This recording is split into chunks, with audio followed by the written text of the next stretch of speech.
숨을 쉬어. 제발.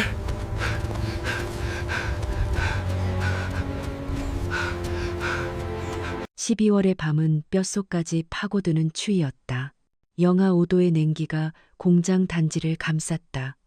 강민호는 야간 근무 6시간째 홀로 기계 소리만 울리는 작업장에서 마지막 점검을 하고 있었다.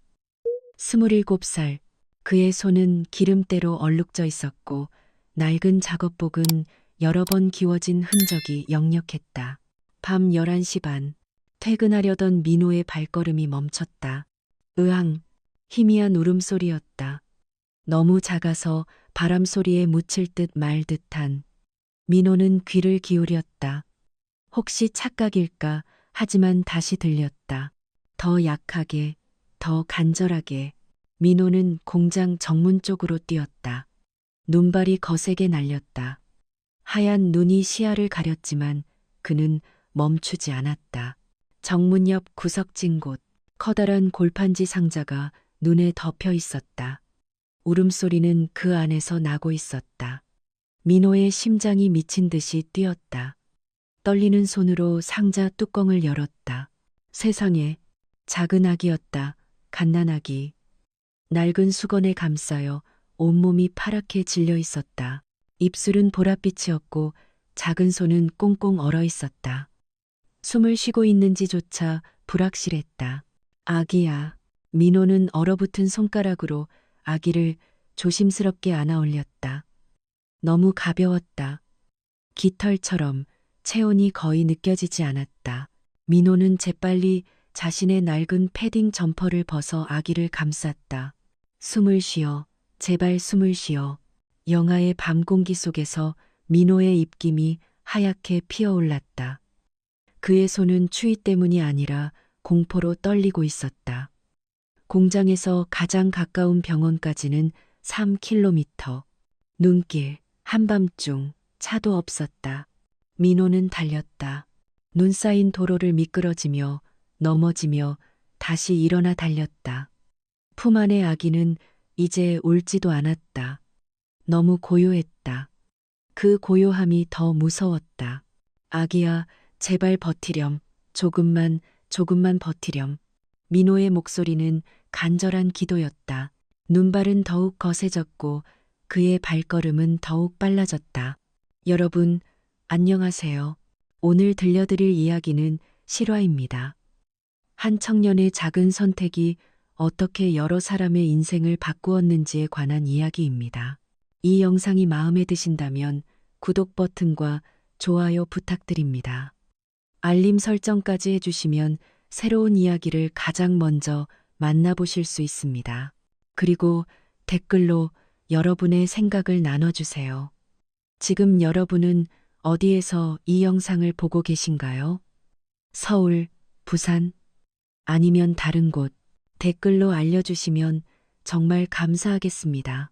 오늘 이야기는 추운 겨울밤에서 시작되지만 마음만큼은 따뜻해지는 이야기입니다. 그럼 이야기를 계속하겠습니다. 강민호의 하루는 새벽 5시 반에 시작되었다. 2.4평 남짓한 고시원방. 침대 하나와 작은 책상이 전부였다. 창문도 없었다. 민호는 좁은 공용 부엌으로 나가 냉장고를 열었다. 김치 한 통과 달걀 3개. 그게 다였다. 오늘도 김밥이네. 그는 쓴웃음을 지으며 편의점에서 산 1,000원짜리 주먹밥을 꺼냈다. 아침 식사였다. 점심 도시락도 1,500원짜리 삼각김밥 2개면 충분했다. 저녁은 공장 구내식당에서 해결했다. 월세 35만 원, 식비 20만 원, 교통비 10만 원, 그리고 매달 50만 원은 꼭 따로 보냈다.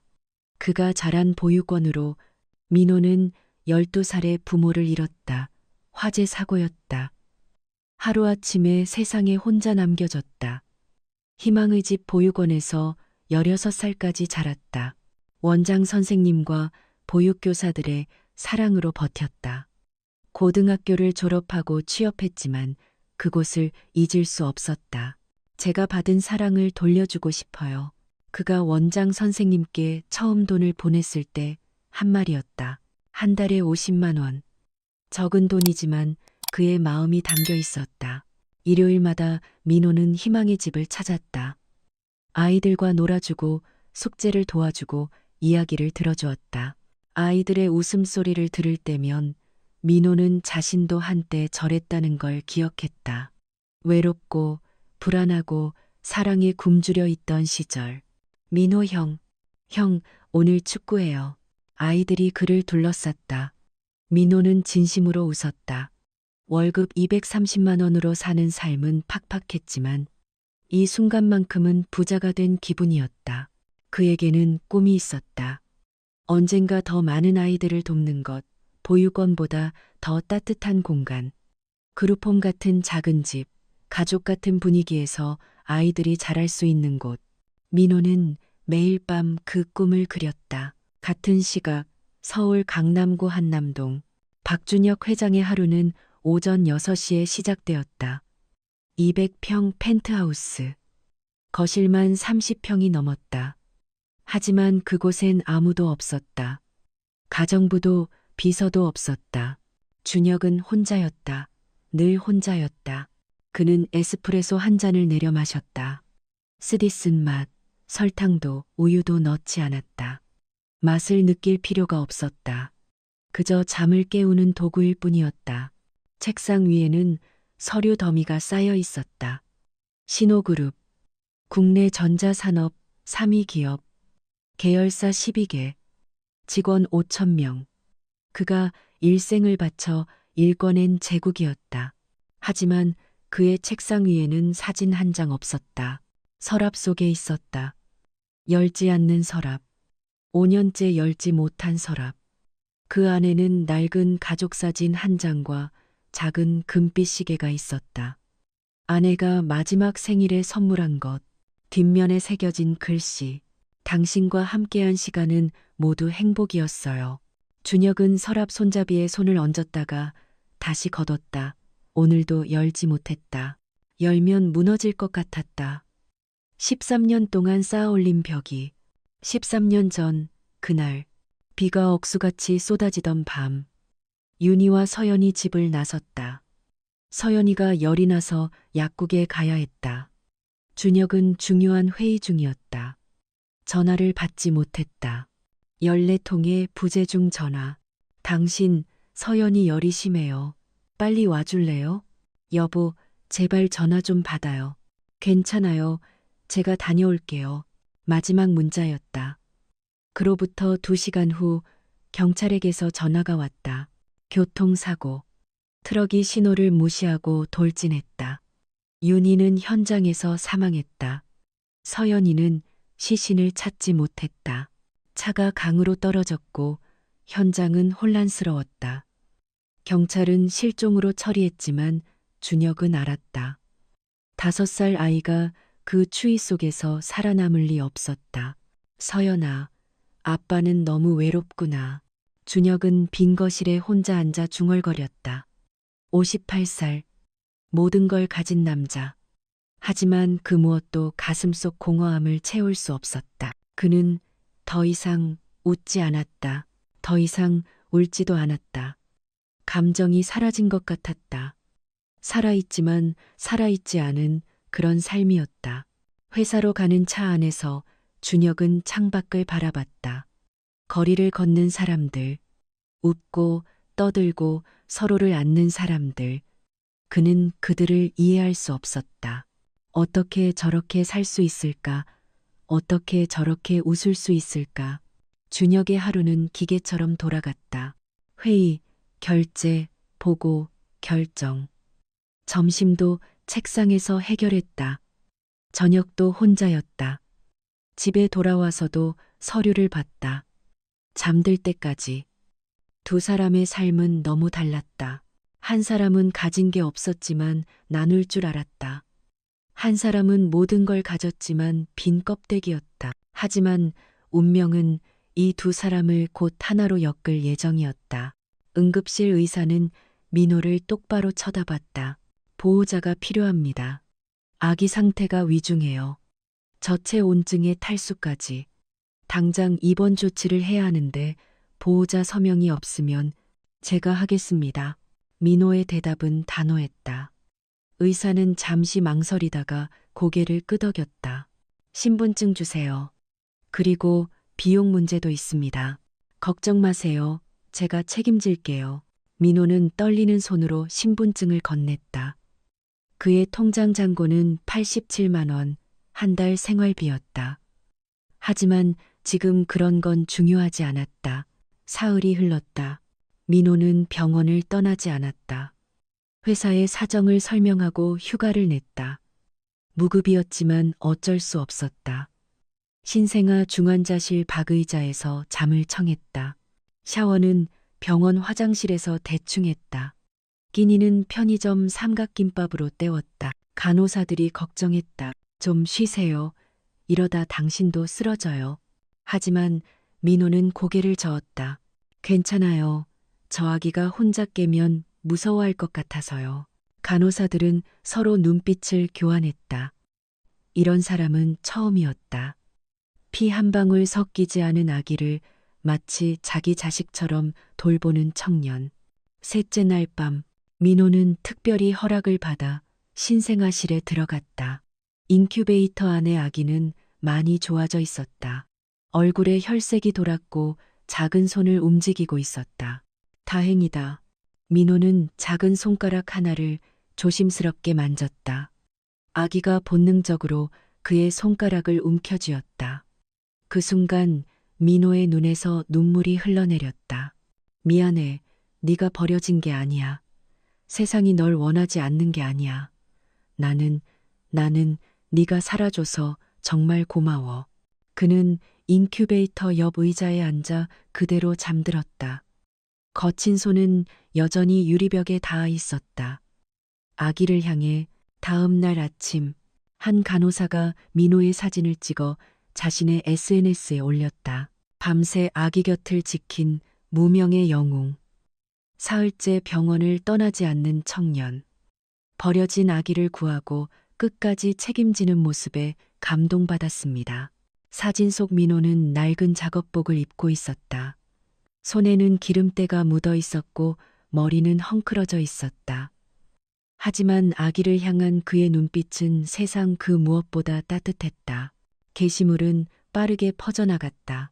1000개, 10,000개, 10만 개의 공유. 뉴스에도 나왔다. 추운 겨울밤 버려진 아기를 구한 20대 공장 노동자. 무명 영웅의 사흘간의 기다림. 그리고 그날 저녁, 박준혁은 집에서 뉴스를 보고 있었다. 평소처럼 무표정하게 아나운서의 목소리가 거실에 울려 퍼졌다.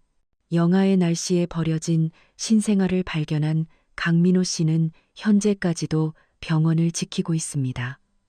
아기의 상태는 호전되고 있으며 화면에 사진이 떴다. 인큐베이터 속 아기의 클로즈업, 그리고 그 목에 걸린 작은 은색 목걸이, 초승달 모양, 가운데 작은 글씨로 새겨진 한 글자, 희망. 준혁의 손에서 커피잔이 떨어졌다. 쨍그랑. 도자기가 바닥에서 산산조각 났다. 뜨거운 커피가 대리석 바닥에 튀었다. 하지만 준혁은 움직이지 않았다. 눈은 TV 화면에 고정되어 있었다. 그럴 리 없어. 그의 목소리는 떨렸다. 심장이 미친 듯이 뛰었다. 13년 만에 처음 느끼는 감정이었다. 두려움과 희망이 뒤섞인 그 목걸이. 그는 기억했다. 너무나 선명하게. 윤희의 생일에 선물한 목걸이. 윤희가 서연이에게 물려준 목걸이. 서연이가 늘 차고 다니던 목걸이. 사고 이후 찾지 못했던 그 목걸이. 설마. 준혁은 떨리는 손으로 리모컨을 집었다. 되감기. 다시 재생. 화면을 멈췄다. 확대했다. 초승달. 희망. 틀림없었다. 이럴 수가. 그의 입술이 바짝 말랐다. 머릿속이 하얘졌다. 13년 동안 죽어있던 무언가가 다시 움직이기 시작했다. 준혁은 재킷을 집어들었다. 차 키를 움켜쥐었다. 뉴스 자막에 나온 병원 이름을 되뇌었다. 성북구 안암동 성모병원. 서울에서 280km. 준혁은 엘리베이터도 타지 않고 계단을 뛰어내려갔다. 지하 주차장. 벤츠 엔진이 굉음을 내며 켜졌다. 타이어가 바닥을 긁으며 차가 튀어나갔다. 밤 10시 고속도로는 비어 있었다. 준혁은 엑셀을 밟았다. 120, 130, 140. 속도계 바늘이 치솟았다. 옆으로 스쳐 지나가는 불빛들. 그의 눈에는 아무것도 들어오지 않았다. 제발, 제발. 그는 기도했다. 13년 만에 처음 하는 기도였다. 새벽 2시. 준혁은 병원 주차장에 차를 세웠다. 브레이크도 제대로 밟지 않았다. 차에서 뛰어내려 응급실로 달려갔다. 신생아실이 어디입니까? 당직 간호사가 놀라 쳐다봤다. 정장 차림의 중년 남자, 헝클어진 머리, 거친 숨소리. 3층입니다만 지금은 면회 시간이. 준혁은 대답도 듣지 않고 계단을 올라갔다. 3층, 신생아 중환자실. 복도는 어두웠다. 오직 비상등만 켜져 있었다. 그리고 그는 봤다. 유리창 너머 한 청년이 의자에 앉아 잠들어 있었다. 낡은 작업복, 거친 손. 그 손은 인큐베이터 쪽으로 뻗어 있었다. 인큐베이터 안 작은 아기가 평화롭게 자고 있었다. 그리고 그 목에 초승달 목걸이가 희미한 불빛에 반짝이고 있었다. 준혁의 다리에서 힘이 빠졌다. 그는 유리벽에 손을 짚고 무너져 내렸다. 무릎이 차가운 바닥에 닿았다. 13년 동안 흘리지 못했던 눈물이 마침내 터져 나왔다. 서연아, 그의 목소리는 떨렸다. 정말, 정말 네가 맞니? 13년 전, 2012년 11월. 박준혁은 그때 45살이었다. 신호전자 이사, 곧 부사장이 될 예정이었다. 야심만만했다. 성공에 목말라 있었다. 매일 밤늦게 귀가했고 주말에도 회의에 참석했다. 여보, 오늘은 일찍 와요. 서연이가 아빠를 기다려요. 윤희는 항상 그렇게 말했다. 부드럽게, 원망 없이. 38살의 윤희는 아름다웠다. 긴 머리, 따뜻한 미소, 참을성 있는 눈빛. 준혁은 그녀를 사랑했다. 하지만 표현할 시간이 없었다. 미안, 중요한 계약이야. 이번만 참아줘. 늘 같은 대답이었다. 5살 서연이는 아빠를 닮아 똑똑했다. 유치원에서 항상 1등이었다. 그림도 잘 그렸고 노래도 잘 불렀다. 준혁의 자랑이었다. 하지만 그는 서연이의 발표회에 한 번도 가본 적이 없었다. 학예회도 생일 파티도 놓쳤다. 아빠, 언제 와? 서연이는 매일 밤 현관문을 바라보며 물었다. 곧 올 거야. 조금만 기다려. 윤희는 딸을 안으며 대답했다. 하지만 준혁이 집에 도착할 때면 서연이는 이미 잠들어 있었다. 그해 11월 15일. 비가 내리는 금요일 밤이었다. 여보, 서연이 열이 나요. 약국에 다녀올게요. 윤희의 전화였다. 준혁은 회의실에 있었다. 해외 바이어들과의 중요한 협상. 그는 휴대폰을 무음으로 해놓았다. 오후 7시. 윤희는 서연이를 안고 집을 나섰다. 비는 점점 거세졌다. 우산을 썼지만 옷이 다 젖었다. 엄마, 추워. 조금만 참아. 약 먹으면 금방 나을 거야. 윤희는 딸을 꼭 안았다. 서연이의 목에는 은색 초승달 목걸이가 걸려 있었다. 지난주 윤희가 선물한 것이었다. 엄마가 어렸을 때 할머니께 받은 거야. 이제 서연이 차례야. 이 목걸이에는 희망이 담겨 있어. 힘들 때마다 이걸 만져봐. 엄마가 곁에 있다고 느껴질 거야. 서연이는 목걸이를 만지며 웃었다. 고마워, 엄마. 약국은 삼거리 건너편에 있었다. 신호등이 켜졌다. 초록불.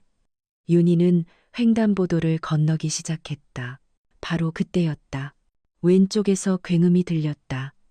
트럭, 15톤 화물차. 빗길에 브레이크가 고장났다. 신호를 무시하고 돌진했다. 윤희는 돌아봤다. 눈이 마주쳤다. 트럭 운전사와 그 남자의 얼굴에는 공포가 가득했다. 윤희는 본능적으로 서연이를 끌어안았다. 세상이 멈췄다. 오후 8시 45분. 준혁의 휴대폰에 14개의 부재중 전화가 쌓여 있었다. 모두 윤희다에게서 온 것이었다. 그는 회의를 마치고 휴대폰을 확인했다. 가슴이 철렁했다. 14통. 윤희는 절대 이렇게 전화하지 않았다. 급히 전화를 걸었다. 신호음.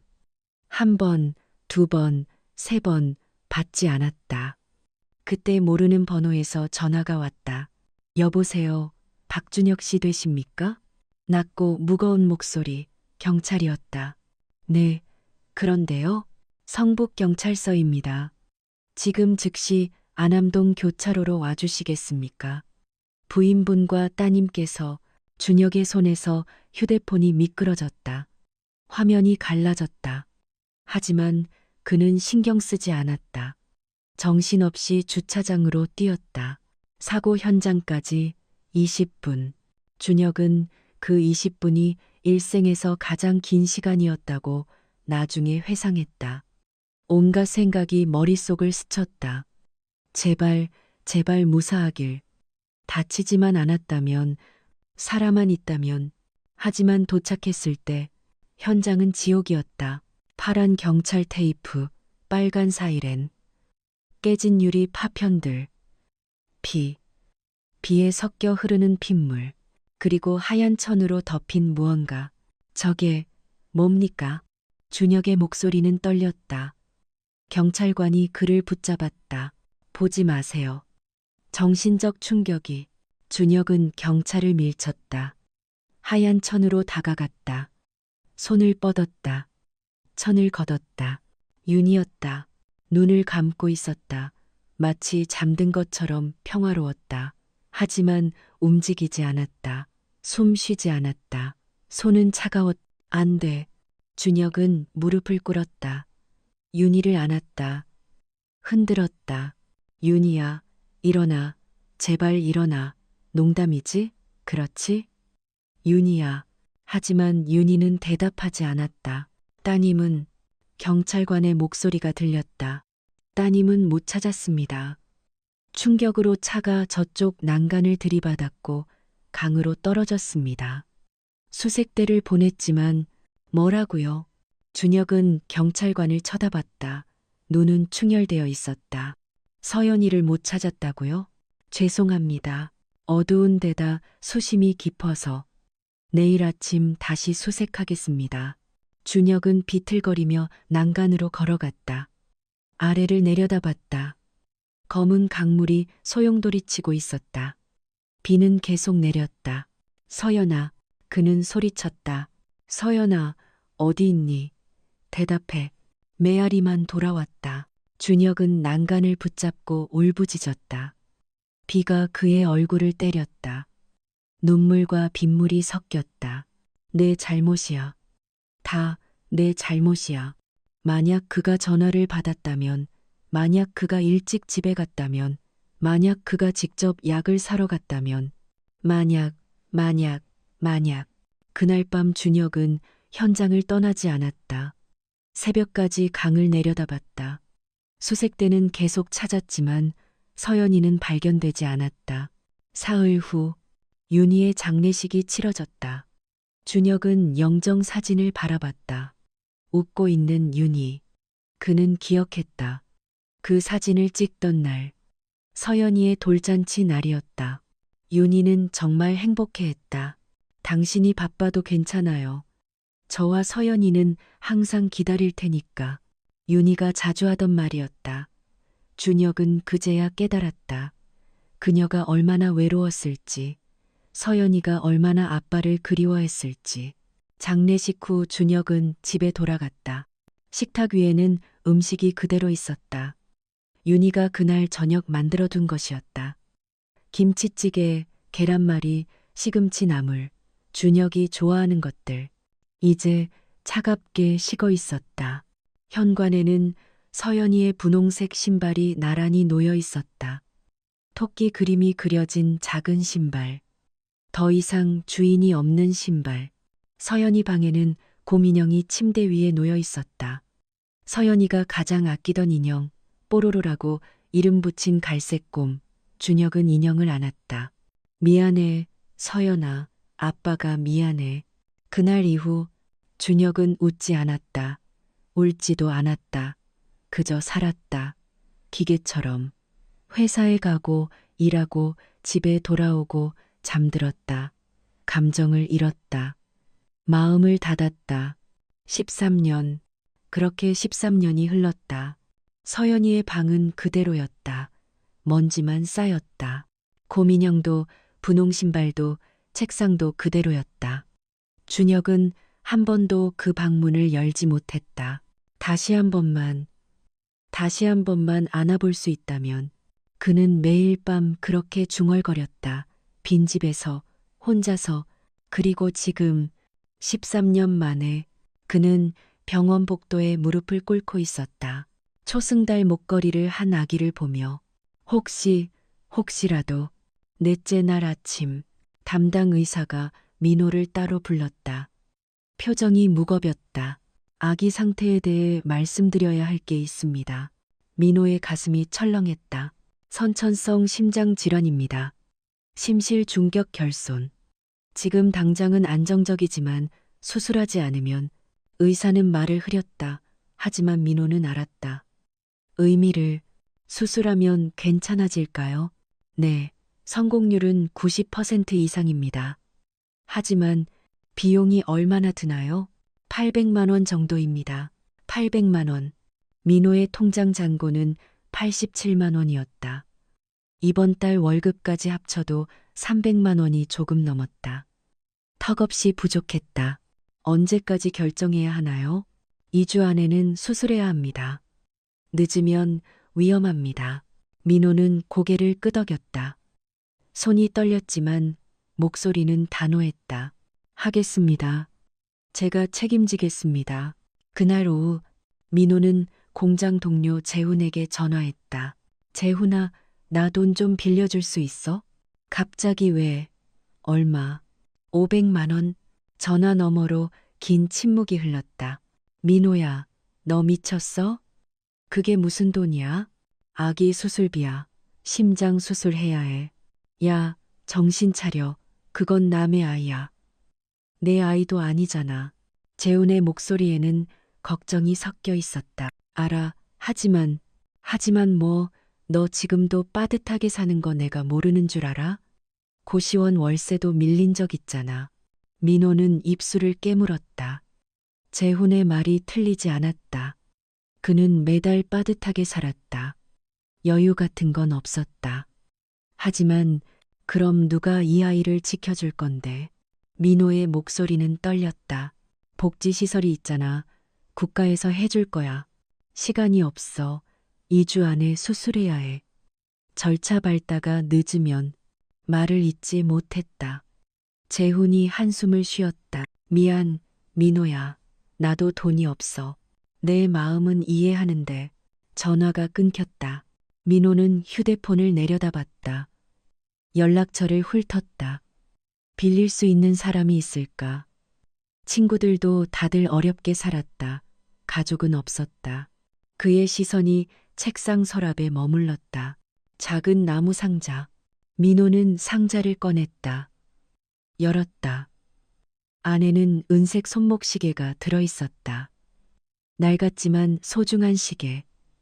보육원 원장 선생님이 고등학교 졸업할 때 선물한 것이었다. 뒷면에 새겨진 글씨. 민호야, 희망을 잃지 마. 민호는 시계를 손에 쥐었다.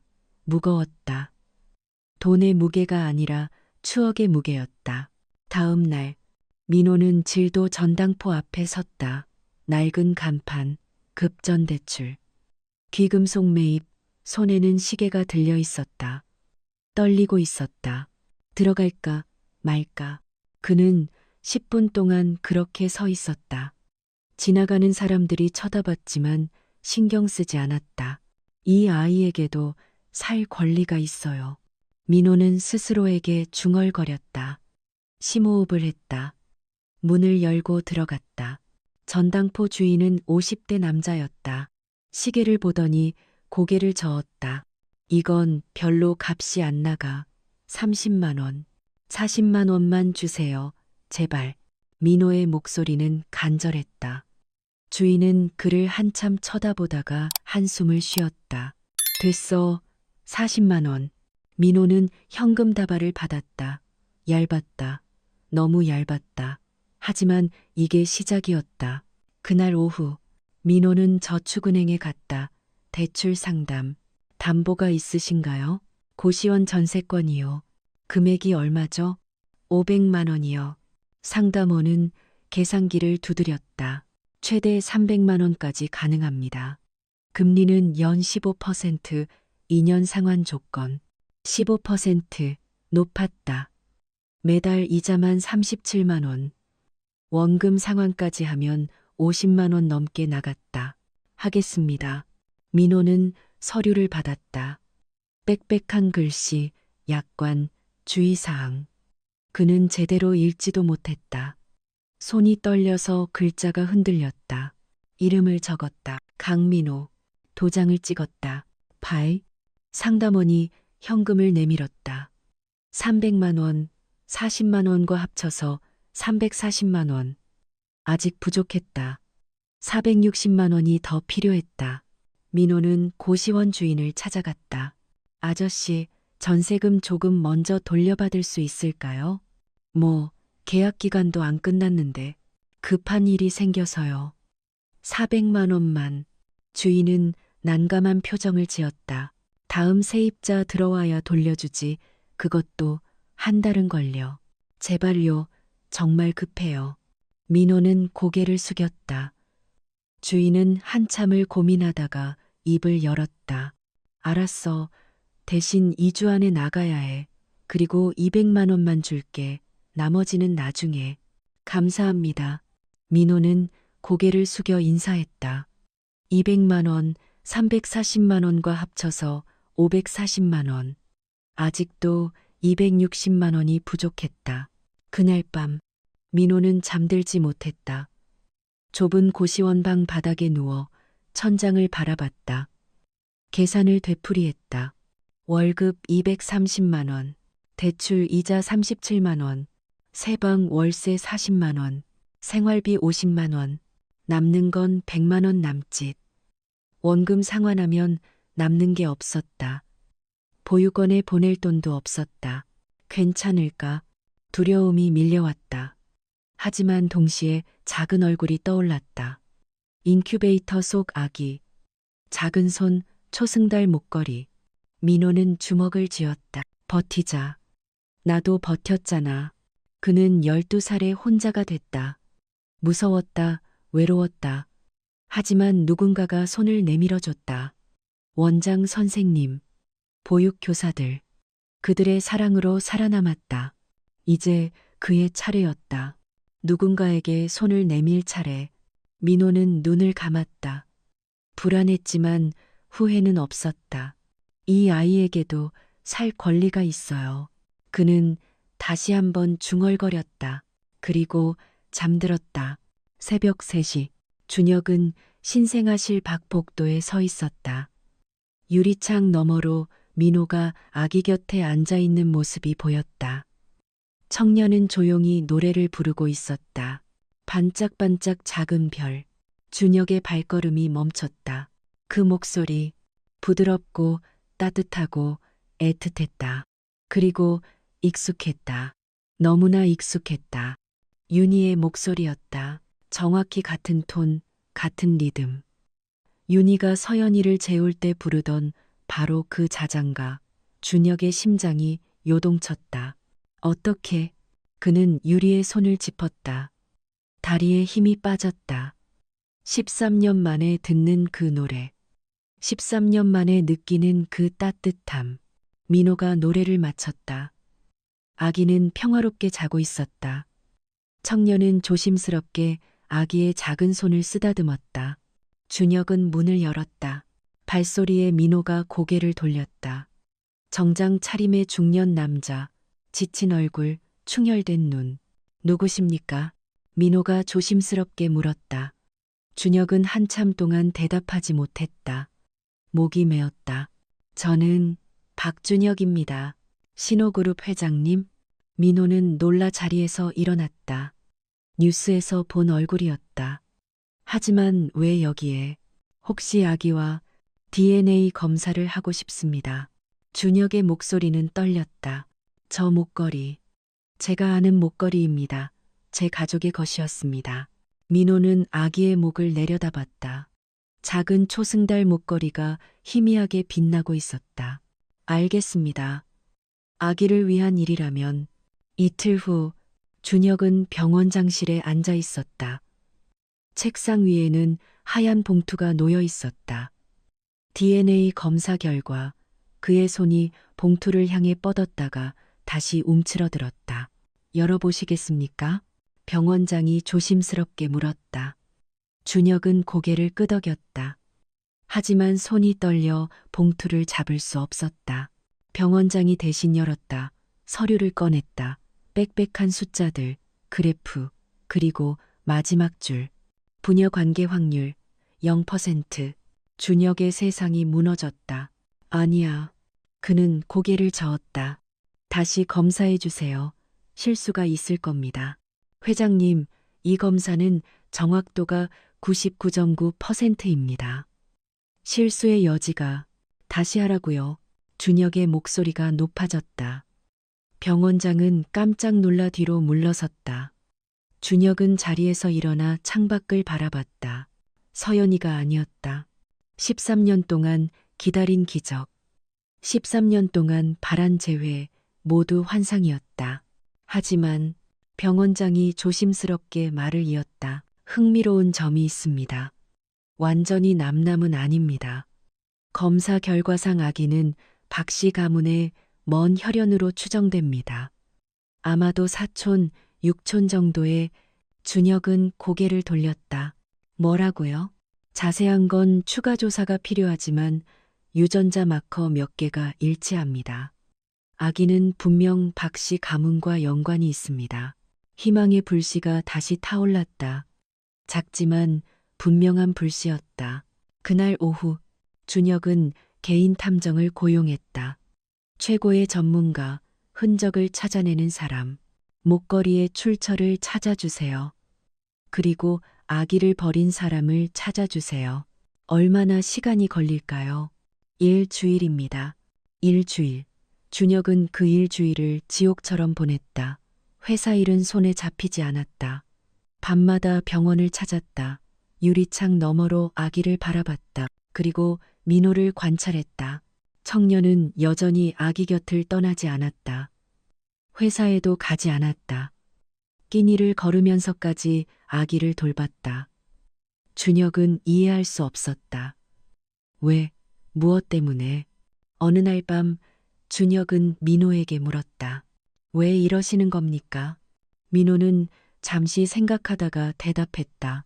저도 한때 버려진 아이였습니다. 12살에 부모를 잃었죠. 무서웠습니다. 세상이 저를 원하지 않는다고 느꼈습니다. 하지만 누군가가 손을 내밀어 줬어요. 그래서 살았습니다. 그는 아기를 내려다봤다. 이제 제 차례입니다. 이 아이에게 손을 내밀 차례. 준혁은 말을 잃었다. 가슴이 뜨거워졌다. 부끄러웠다. 자신은 모든 걸 가졌지만 누구에게도 손을 내밀지 않았다. 반면 이 청년은 아무것도 없지만 모든 걸 내주고 있었다. 일주일 후 탐정이 보고서를 가져왔다. 찾았습니다. 보고서를 펼쳤다. 사진 한 장. 19살 소녀. 여위고 창백하고 겁먹은 얼굴. 이름은 박지민. 회장님 부인의 사촌 여동생 딸입니다. 사촌 여동생은 5년 전 사망했고 지민 씨는 친척들에게 버림받아 거리를 떠돌았습니다. 작년에 임신했고 혼자 출산했습니다. 준혁은 사진을 뚫어지게 쳐다봤다. 윤희의 사촌. 그러니까 먼 친척. 그리고 아기는 아기는 제 먼 조카가 되는 겁니까? 네, 육촌 조카 정도 됩니다. 준혁은 눈을 감았다. 서연이는 아니었다. 하지만 가족이었다. 윤희의 피가 흐르는 아이였다. 그 소녀는 지금 어디 있습니까? 노숙자 쉼터입니다. 찾아가시겠습니까? 네, 하지만 그날 밤 준혁의 집 앞에 낯선 차가 멈춰 섰다. 정장 차림의 남자 둘이 내렸다. 신호그룹 경쟁사 대표의 비서들이었다. 회장님께 전해드릴 말씀이 있습니다. 뭡니까? 버려진 아이건.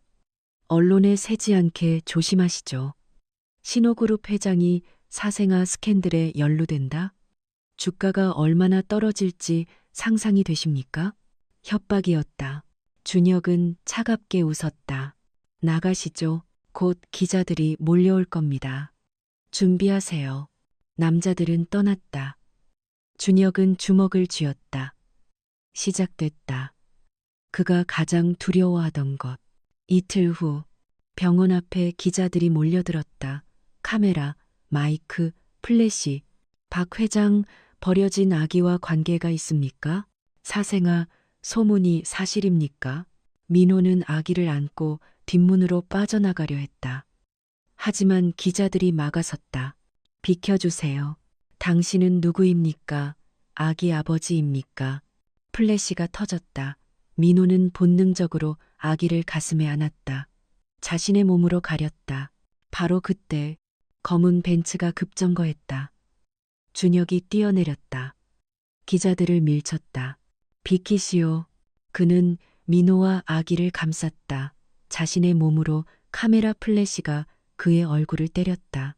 저 아이는 제 가족입니다. 준혁의 목소리는 단호했다. 사생아 아닙니다. 제 먼 조카입니다. 그리고 이 청년은 아이를 구한 은인입니다. 이상 질문 없습니다. 그는 민호와 아기를 차에 태웠다. 문을 닫았다. 차가 출발했다. 뒷좌석에서 민호는 떨고 있었다. 아기를 꼭 안은 채 준혁은 백미러로 그를 바라봤다. 괜찮습니까? 민호는 고개를 끄덕였다. 하지만 그의 눈에는 눈물이 고여 있었다. 죄송합니다. 제가 문제를 일으킨 것 같아서. 아닙니다. 준혁은 고개를 저었다. 당신은 아무 잘못이 없습니다. 오히려 당신이 없었다면 이 아이는 살지 못했을 겁니다. 그는 다시 앞을 바라봤다.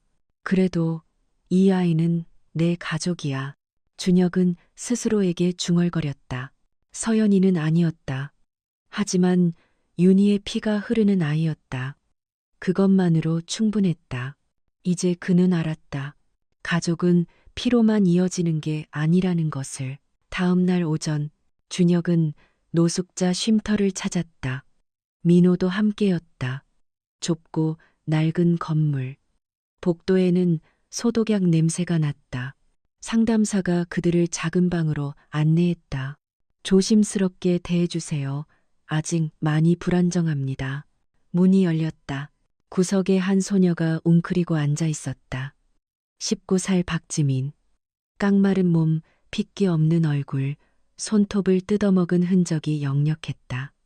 떨고 있었다. 준혁이 다가가자 지민은 움찔했다. 무서워하지 마세요. 저는 박준혁입니다. 당신 고모 윤희의 남편이었습니다. 지민의 눈이 커졌다. 입술이 떨렸다. 윤희. 고모님. 그녀의 목소리는 가늘었다. 거의 들리지 않을 정도로. 아기는 괜찮습니까? 제발. 살아있다고 말해주세요. 눈물이 주르르 흘러내렸다.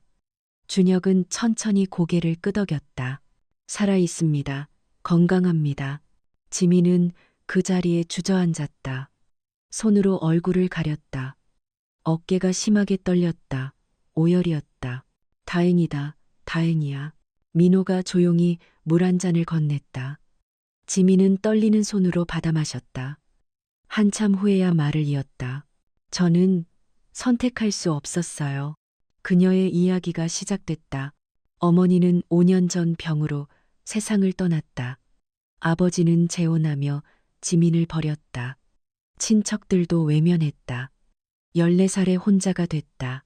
거리를 떠돌았다. 쉼터를 전전했다. 고등학교는 중퇴했다. 일자리는 없었다.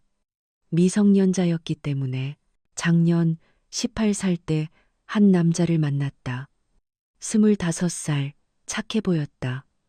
의지할 곳이 필요했다.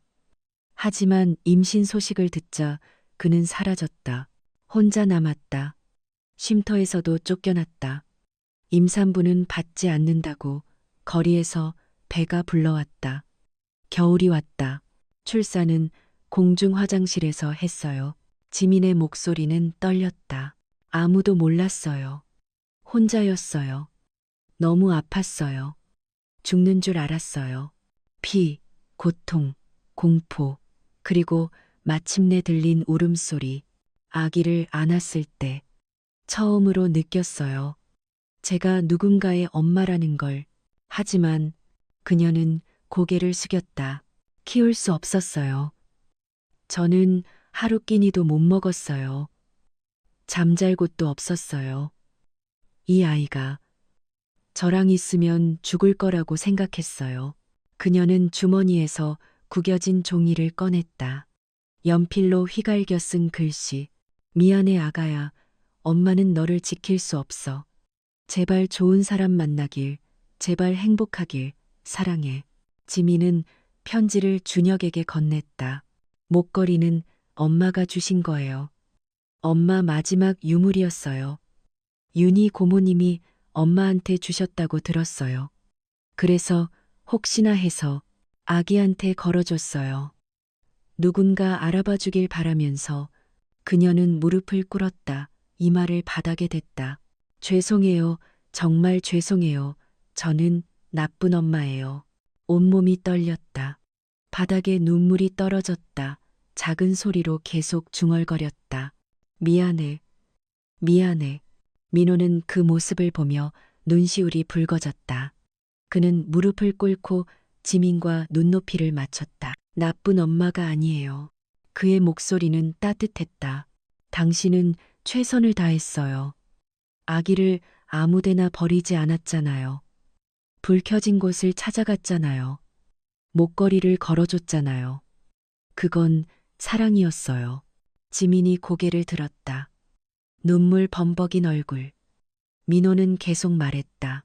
나도 한때 버려진 아이였어요. 부모님을 잃었을 때 세상이 저를 원하지 않는다고 느꼈어요.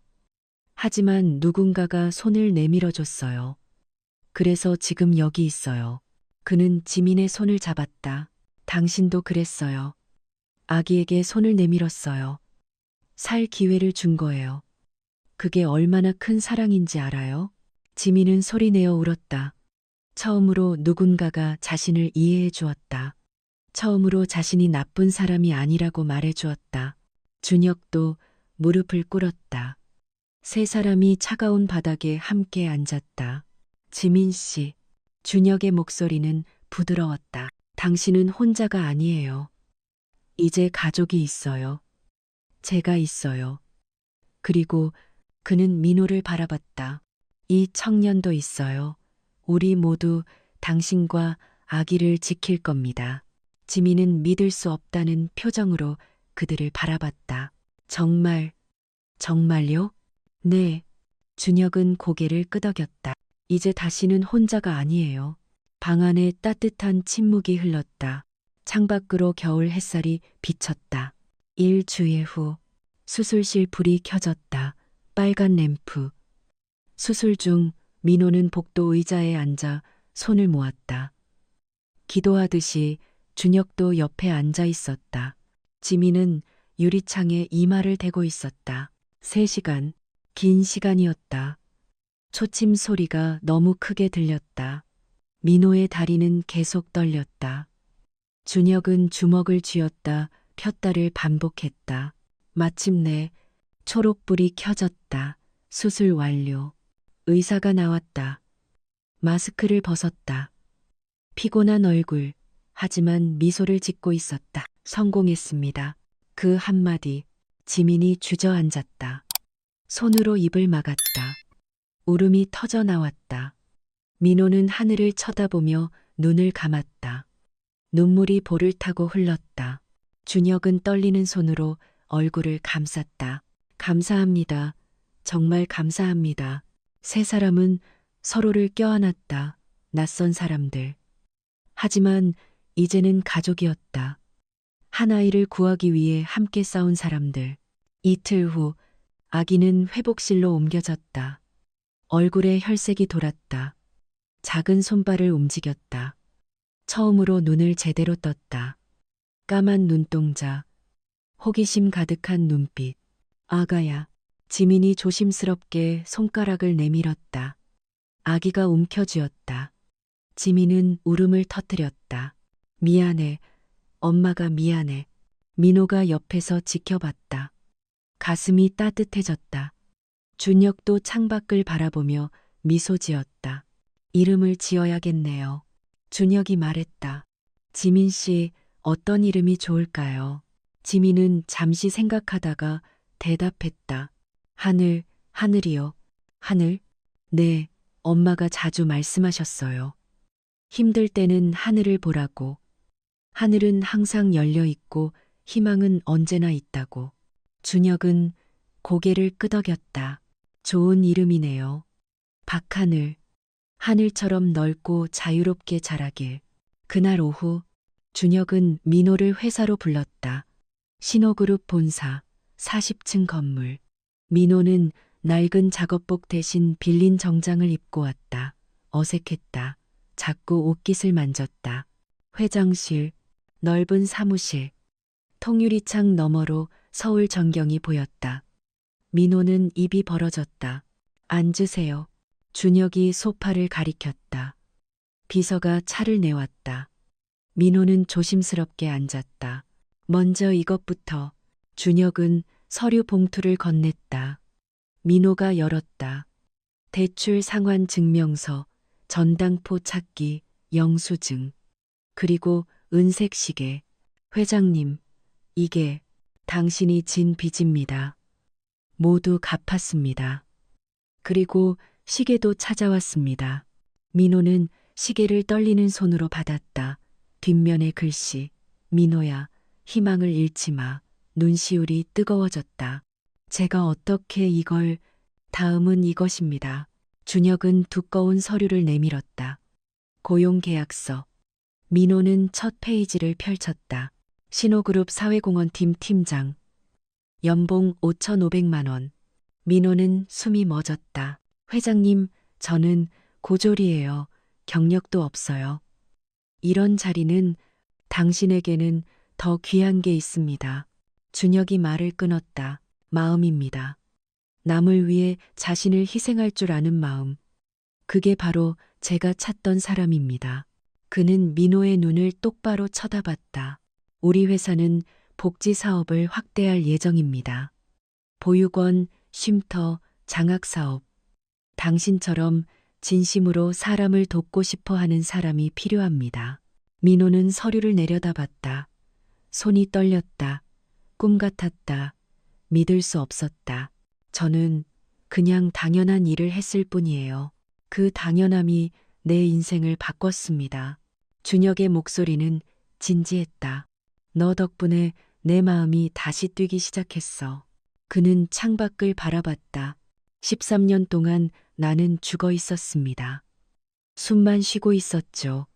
감정도 희망도 없었습니다. 하지만 당신을 보면서 깨달았습니다. 아직 늦지 않았다는 것을, 다시 살 수 있다는 것을. 민호는 고개를 숙였다. 눈물이 뚝뚝 떨어졌다. 서류 위에 얼룩이 생겼다. 마지막으로 준혁은 또 다른 서류를 꺼냈다. 희망의 집 보육원에 3억 원을 기부했습니다. 새 건물 짓는 데 쓰라고요. 그리고 매년 5천만 원씩 지원할 예정입니다. 민호는 고개를 들었다. 눈이 휘둥그레졌다. 회장님, 이렇게까지. 아닙니다. 이건 시작일 뿐입니다. 준혁은 미소 지었다. 13년 만에 짓는 진심 어린 미소였다. 당신이 꿈꾸던 세상. 아이들이 버려지지 않는 세상. 함께 만들어 봅시다.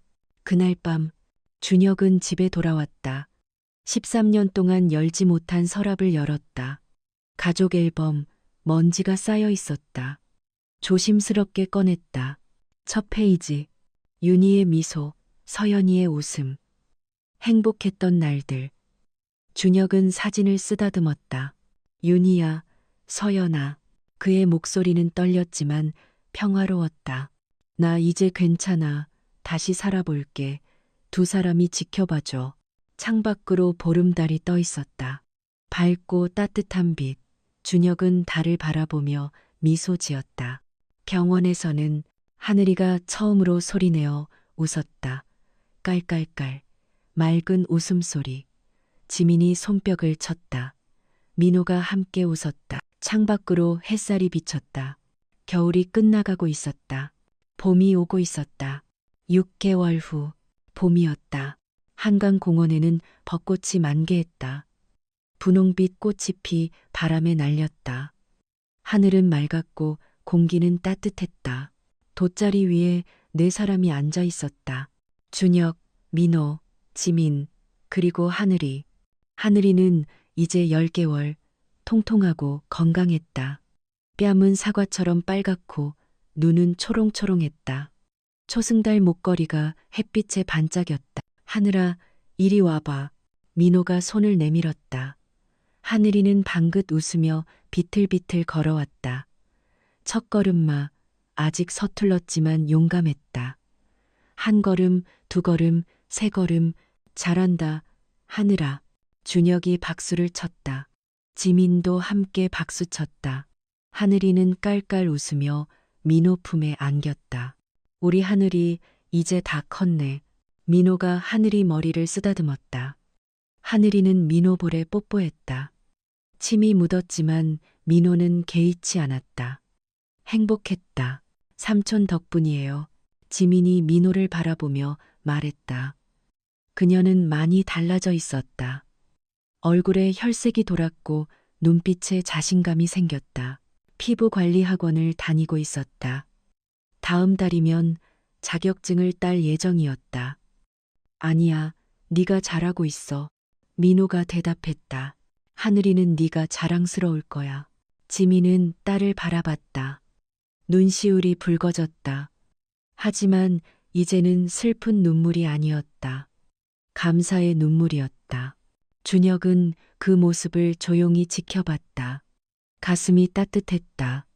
6개월 전만 해도 상상할 수 없던 광경이었다. 웃음, 따뜻함, 가족, 회장님, 민호가 준혁을 돌아봤다. 다음 주 희망의 집 새 건물 준공식인데요. 꼭 참석해 주실 거죠? 물론이지. 준혁은 미소 지었다. 그의 미소는 이제 자연스러웠다. 억지스럽지 않았다. 새 건물에는 도서관, 컴퓨터실, 음악실이 생겼다. 아이들이 더 많은 걸 배울 수 있었다. 더 많은 꿈을 꿀 수 있었다. 그리고 이거, 민호는 초대장을 꺼냈다. 서울시 모범 시민상 시상식이요. 제가 받게 됐어요. 축하해, 민호야. 준혁이 민호 어깨를 두드렸다. 당연히 받아야지. 넌 영웅이야. 아니에요. 민호는 고개를 저었다. 저는 그냥 해야 할 일을 했을 뿐이에요.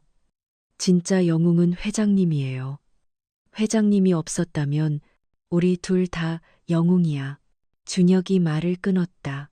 그리고 지민 씨도 우리 모두 함께 하늘이를 구했어. 바람이 불었다. 벚꽃 잎이 눈처럼 흩날렸다.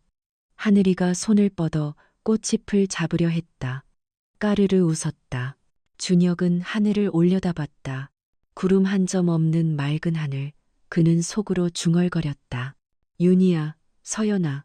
목소리는 들리지 않았지만 마음은 닿았다. 저 이제 괜찮아요. 다시 살고 있어요. 웃고 있어요. 지켜봐 주세요. 바람이 그의 머리를 쓰다듬는 것 같았다. 따뜻했다. 준혁은 미소 지었다. 고마워요. 보내줘서. 민호가 하늘이를 안고 일어났다. 하늘아, 저기 봐. 비둘기다. 하늘이는 손가락으로 가리키며 옹알이를 했다. 아바바 모두 웃었다. 지민이 카메라를 꺼냈다. 같이 사진 찍을까요? 네 사람이 모였다. 준혁, 민호, 지민, 하늘이 낯선 사람들로 시작했지만 이제는 가족이었다. 피는 섞이지 않았지만 사랑은 진짜였다. 하나, 둘, 셋, 찰칵. 사진 속 네 사람은 모두 웃고 있었다. 진심으로 행복하게 벚꽃 잎이 계속 흩날렸다. 한강물은 반짝이며 흘렀다. 아이들의 웃음소리가 공원에 울려 퍼졌다. 봄은 모든 것을 새롭게 만들었다. 그리고 이 가족도 6개월 후 봄이었다. 한강 공원에는 벚꽃이 만개했다. 분홍빛 꽃이 피 바람에 날렸다. 하늘은 맑았고 공기는 따뜻했다. 돗자리 위에 네 사람이 앉아 있었다. 준혁, 민호, 지민, 그리고 하늘이. 하늘이는 이제 10개월. 통통하고 건강했다. 뺨은 사과처럼 빨갛고 눈은 초롱초롱했다. 초승달 목걸이가 햇빛에 반짝였다. 하늘아, 이리 와봐. 민호가 손을 내밀었다. 하늘이는 방긋 웃으며 비틀비틀 걸어왔다. 첫걸음마. 아직 서툴렀지만 용감했다. 한 걸음, 두 걸음, 세 걸음. 잘한다, 하늘아. 준혁이 박수를 쳤다. 지민도 함께 박수 쳤다. 하늘이는 깔깔 웃으며 민호 품에 안겼다. 우리 하늘이 이제 다 컸네. 민호가 하늘이 머리를 쓰다듬었다. 하늘이는 민호 볼에 뽀뽀했다. 침이 묻었지만 민호는 개의치 않았다. 행복했다. 삼촌 덕분이에요. 지민이 민호를 바라보며 말했다. 그녀는 많이 달라져 있었다. 얼굴에 혈색이 돌았고 눈빛에 자신감이 생겼다.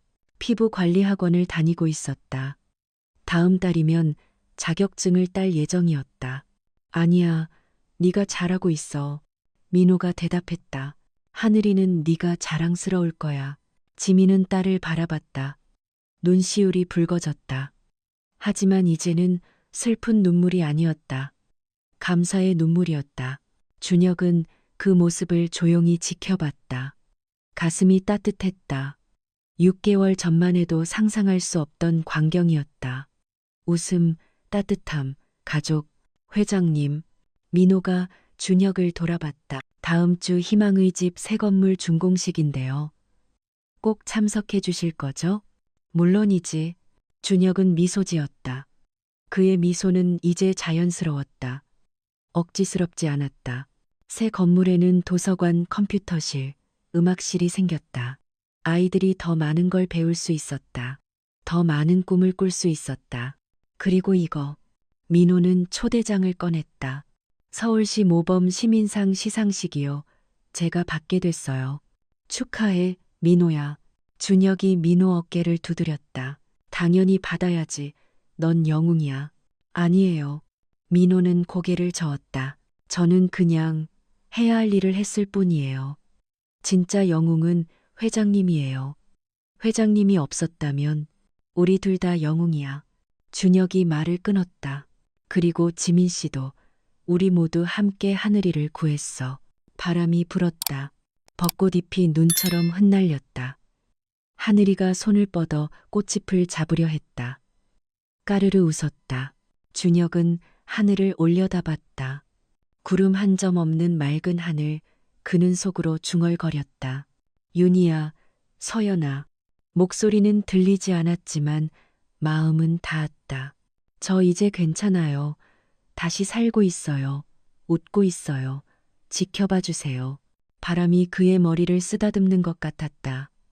따뜻했다. 준혁은 미소 지었다. 고마워요. 보내줘서. 민호가 하늘이를 안고 일어났다. 하늘아, 저기 봐. 비둘기다. 하늘이는 손가락으로 가리키며 옹알이를 했다. 아바바 모두 웃었다. 지민이 카메라를 꺼냈다. 같이 사진 찍을까요? 네 사람이 모였다. 준혁, 민호, 지민, 하늘이. 낯선 사람들로 시작했지만 이제는 가족이었다. 피는 섞이지 않았지만 사랑은 진짜였다. 하나, 둘, 셋, 찰칵. 사진 속 네 사람은 모두 웃고 있었다. 진심으로, 행복하게. 벚꽃 잎이 계속 흩날렸다. 한강물은 반짝이며 흘렀다. 아이들의 웃음소리가 공원에 울려 퍼졌다. 봄은 모든 것을 새롭게 만들었다. 그리고 이 가족도